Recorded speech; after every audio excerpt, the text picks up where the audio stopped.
আমিন কুরআন শরীফের মধ্যে ঘোষণা করেন আলা ইন্না আউলিয়া আল্লাহ, খবরদার হয়ে যাও, হুঁশিয়ার হয়ে যাও, সাবধান হয়ে যাও। নিশ্চয় আল্লাহর ওলিগণের না কোনো ভয় আছে না কোনো দুঃখ। আল্লাযীনা আমানু ওয়া কানু ইয়াত্তাকুন, ওই সমস্ত লোক যারা ঈমান আনয়ন করেছে এবং খোদা ভীতি অবলম্বন করে, লাহুমুল বুশরা ফিল হায়াতিদ দুনিয়া ওয়া ফিল আখিরাহ, তাদের জন্য সুসংবাদ রয়েছে পার্থিব জীবনে এবং পরকালে। তাদের জন্য সুসংবাদ রয়েছে এই দুনিয়াতে এবং পরকালে। লা তাবদীলা লিকালিমাতিল্লাহ, আল্লাহর বাণী সমূহ, আল্লাহর বাণী সমূহ পরিবর্তিত হতে পারে না। ওয়াযালিকা হুয়াল ফাওজুল আযীম, আর এটাই হচ্ছে মহা সাফল্য। কুরআন শরীফে এই সূরা ইউনূসের 62 নম্বর আয়াতে রব্বুল আলামিন বলেন আলা ইন্না আউলিয়া আল্লাহ। একটু আয়াতের দিকে লক্ষ্য করতে হবে। রব্বুল আলামিন বলেন সাবধান হয়ে যাও, হুঁশিয়ার হয়ে যাও।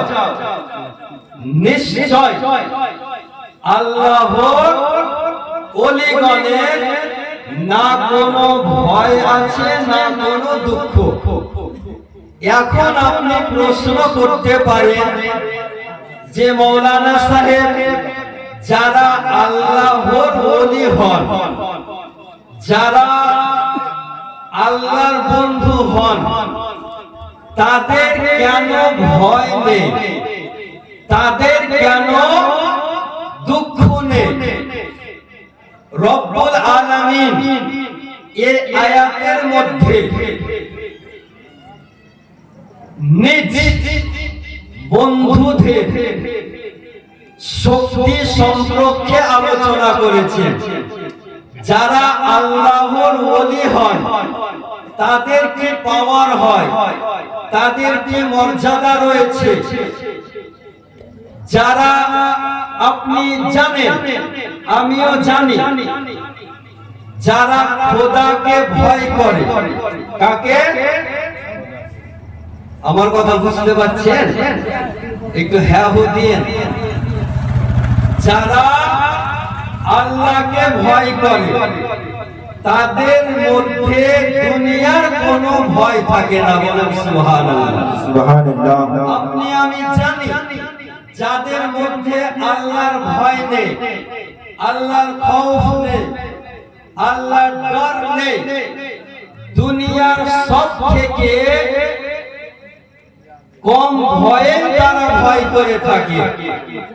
যারা খোদাকে ভয় করে না, কিন্তু যাদের মধ্যে আল্লাহর ভয় রয়েছে, তারা এই পৃথিবীর কোন শক্তিকে ভয় করে না। আপনাকে আমি একটু বলতে চাই, রব্বুল আলামিন যখন নিজ বান্দাকে নামাজের হুকুম দেন, আল্লাহ বলেন আকিমুস সালাহ, তোমরা নামাজ কায়েম করো। যখন যাকাতের হুকুম দেন, রব্বুল আলামিন বলেন আতুস যাকাত, তোমরা যাকাত বের করো। যখন রব্বুল আলামিন নিজ বান্দাকে হজের হুকুম দেন, রব্বুল আলামিন বলেন ওয়ালিল্লাহি আলান নাসি হিজ্জুল বাইতি মান ইসতাতা ইলাইহি সাবিলা। যখন রব্বুল আলামিন নিজ বান্দাকে রোজার হুকুম দেন, রব্বুল আলামিন আলামিন বলে ইয়া আইয়ুহাল্লাযীনা আমানু কুতিবা আলাইকুমুস সিয়াম।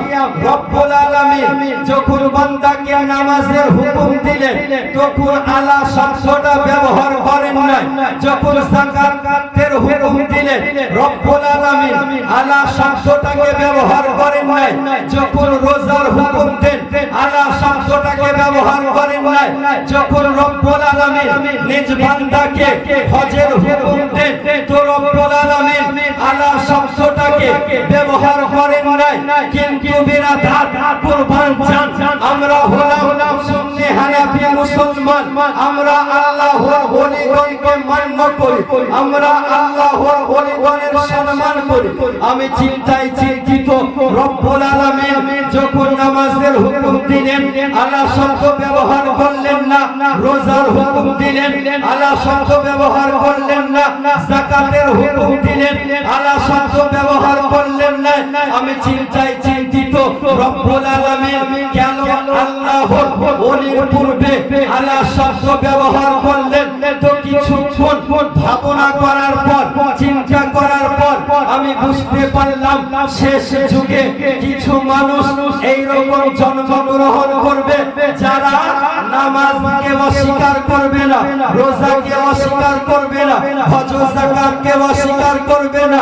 কিন্তু মুসলমান কুরবান জান যখন আল্লাহর ওলিগণের তাজকির আসবে, জিকির আসবে, তখন আল্লাহর ওলিগণের শক্তি দেখে, তাদের কারামাত দেখে, তাদের কাশফ কামাল দেখে কসম খোদা তখন সেই যুগের মানুষ অস্বীকার করবে।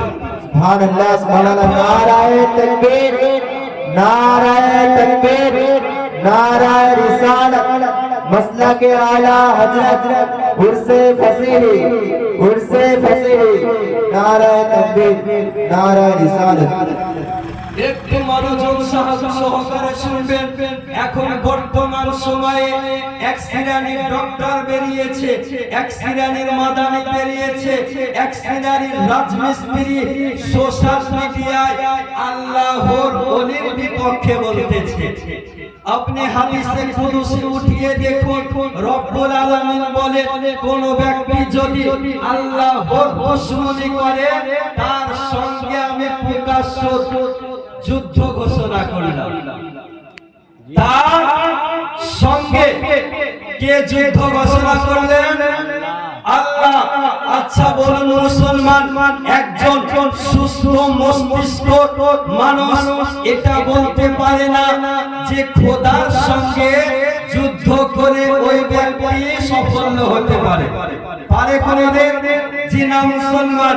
আমরা সুন্নি হানাফি মুসলমান, আমরা আল্লাহর ওলিগণকে মান্য করি, তাদের মাজারে জিয়ারত করতে যায়, তাদের হাতে পায়ে চুমো দিই। তো ওই ব্যক্তি বলতেছে আল্লাহর ওলিগণের মাজারে যাওয়া শিরক আর বেদাতের ফতোয়া প্রদান করছে।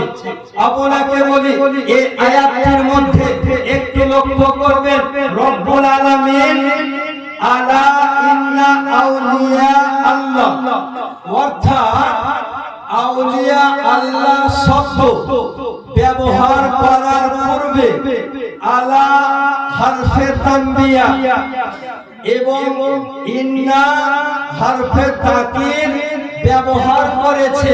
একটু মনে রাখবেন যে শেষ যুগে কিছু আল্লাহর ওলির দুশমন বের হবে, যারা আল্লাহর ওলির শক্তিকে, তাদের পাওয়ারকে, তাদের ক্ষমতাকে অস্বীকার করবে। এই কারণে পৃথিবীবাসীকে রব্বুল আলামিন জানিয়ে দিলেন, হে পৃথিবীবাসী শোনো, এটা হলো আমার বন্ধু, আমার দোস্ত, আমার ওলি, এদের সঙ্গে পাঞ্জা লড়ো না, এদের সঙ্গে দুশমনি করো না, এদের বিপক্ষে বলো না। একটু আপনাদেরকে আমি বলি যে মানুষকে কখন হুঁশিয়ারি করা যায়, মানুষকে কখন হুঁশিয়ারি করা যায় তখন আপনি বলবেন মৌলভী সাহেব যেখানে মানুষের জীবন যাওয়ার সম্ভাবনা থাকে কিংবা কোনো ক্ষতিকর হতে পারে সেখানে সতর্ক করা হয়, সেখানে সাবধান করা হয়। একটা মিসাল আপনাদের নলেজে দিতে চাই, কেননা এই বর্তমান যুগে আল্লাহর ওয়ালিগণের অনেক দুশমন বের হয়েছে, তাদের বিপক্ষে বলতেছে। আপনাকে আমি বলি, আপনি নিশ্চয় খালতিপুর কিংবা নিউ ফারাক্কা জাংশন গিয়েছেন, সেখানে লেখা আছে ডেঞ্জার, এখানে 25,000 ভোট। যদি নিকটে যায় তাহলে ক্ষতি হতে পারে, নিজের জান যাওয়ার সম্ভাবনা থাকতে পারে।